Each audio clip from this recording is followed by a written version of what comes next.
the one-handed firing technique is more suited to a movie lot than a battlefield. 32 rounds I fired with Mr. Schwarzenegger's technique. I shot at the head, and you can see of 32 rounds, I got a pretty good hit, but there are a lot of misses. Mookie Betzer is a legendary Israeli commando with a love of Uziel Gal's compact killer. His judge, jury, and executioner. April 1973. Mookie and a team that included future Prime Minister Ehud Barak landed by boat in Beirut. Their mission, to eliminate PLO leaders believed to have ordered the massacre of Israeli athletes at the 1972 Munich Olympics. The unlikely couple had Uzis and grenades under tourist disguises. Ehud Barak was dressed as a woman. We arrived at our targets. We waited until Ehud gave the word, when the two other units arrived at the doors of the other two targets. At the moment we got the word, we blasted the door, broke in, and killed Yasser Arafat's deputy, Yusuf Najal. The mission achieved its targets, but remains controversial. What is not disputed is the ability of Israeli commandos to strike hard in the lair of the enemy. The reputation of Israeli Special Forces today depends upon, obviously, the deeds of the past. Therefore, people are constantly aware that they may well get hit in some way that other states may not actually countenance, but Israel may feel is absolutely justified.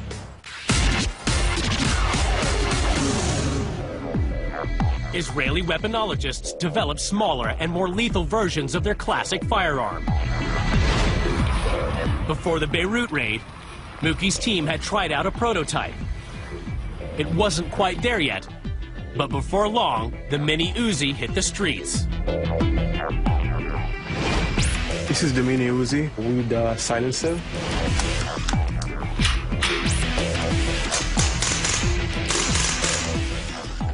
This is used in a special operation when you want to conceal the sound of the shooting.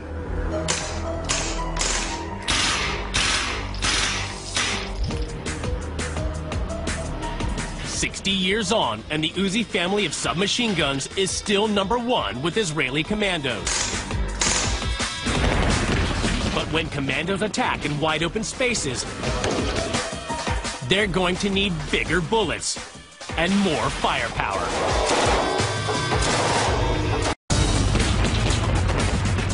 Israeli commandos are always on the attack. They need a firearm that combines accuracy, rate of fire, and hitting power with never-let-me-down reliability. Israeli weaponologists have left no stone unturned in the quest for the ultimate commando firearm. Mookie Betzer spent 22 years in the most elite units of the Israel Defense Force, including over a decade in the super-secret Sayeret Matkal. The Kalashnikov, or AK-47, was his weapon of choice. Mookie's faithful Klatch had been shipped to Egypt from Russia ahead of the Six-Day War in 1967. The Soviets supported the enemies of Israel in a proxy war against the U.S. When Israeli forces crushed the Egyptian army, they captured thousands of Kalashnikovs. The first ones to receive those weapons were the special units, and all of the Sayeret Matkal was equipped with the Kalashnikov, a great weapon. It's accurate, it's reliable, and every soldier wants a powerful weapon like this. Mookie's Kalashnikov proved its worth in the desperate fighting of the Yom Kippur War 6 years later. In October 1973, Syria and Egypt launched a surprise attack on Israel. Commando units were thrown into combat zones in an effort to turn the tide.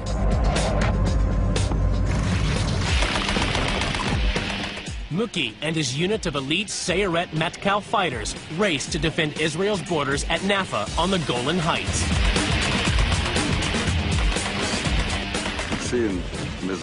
An officer identified 3 helicopters landing 2 kilometers to the north. We understood immediately that it was a commando unit coming to assault Naffa.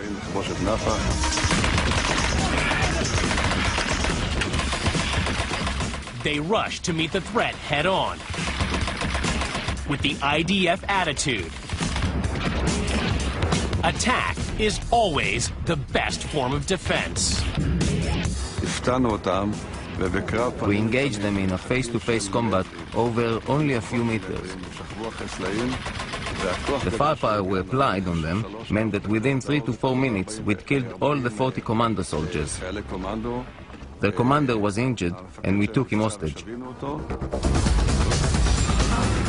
Israeli counterattacks, spearheaded by elite units, dragged Israel back from the brink. The Yom Kippur War was over after 3 weeks of desperate fighting. The Russian-made Kalashnikov had proved its dominance on the battlefield.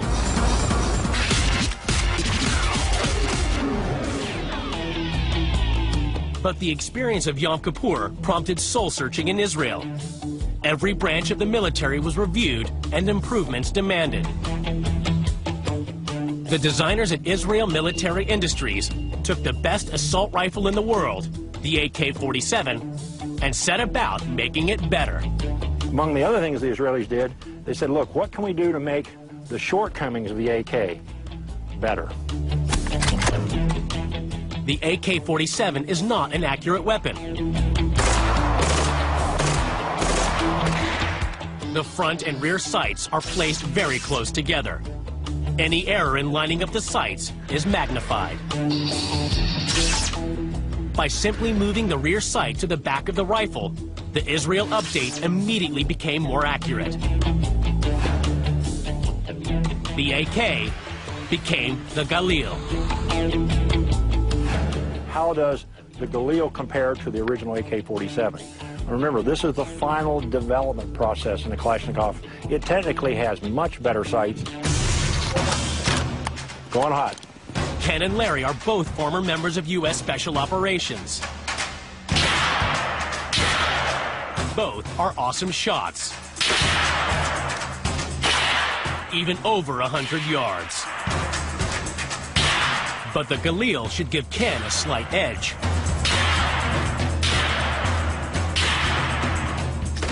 Larry's AK-47 group is actually pretty good. Of course, Larry's an exceptional rifleman, but well-placed hits. With my Galil, shots a little bit more centered, and I would accredit most of that to the aperture sighting system. Israel Military Industries also designed folding and collapsible stocks, added bolt cutters, and even a bottle opener. A combat-proven firing mechanism with the latest gadgets attached. The super accurate Galil. Good grouping right in the center of the target, very good accuracy.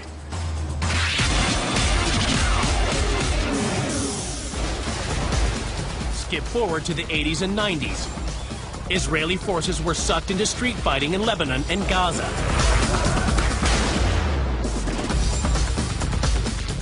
So they asked IWI to come up with a new generation of weapon that combined the precision punch of their Galil and M16 rifles with the compact size of the Uzi. They request a short and compact rifle. A team of engineers under genius designer Zalman Shebs once again looked at the best the world had to offer.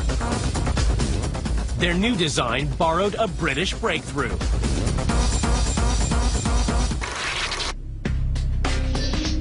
The radical bullpup design first appeared on the EM2 in 1951. The unique design allows a long barrel to be housed in a short rifle. The space-age Tavor and an even shorter micro Tavor were born.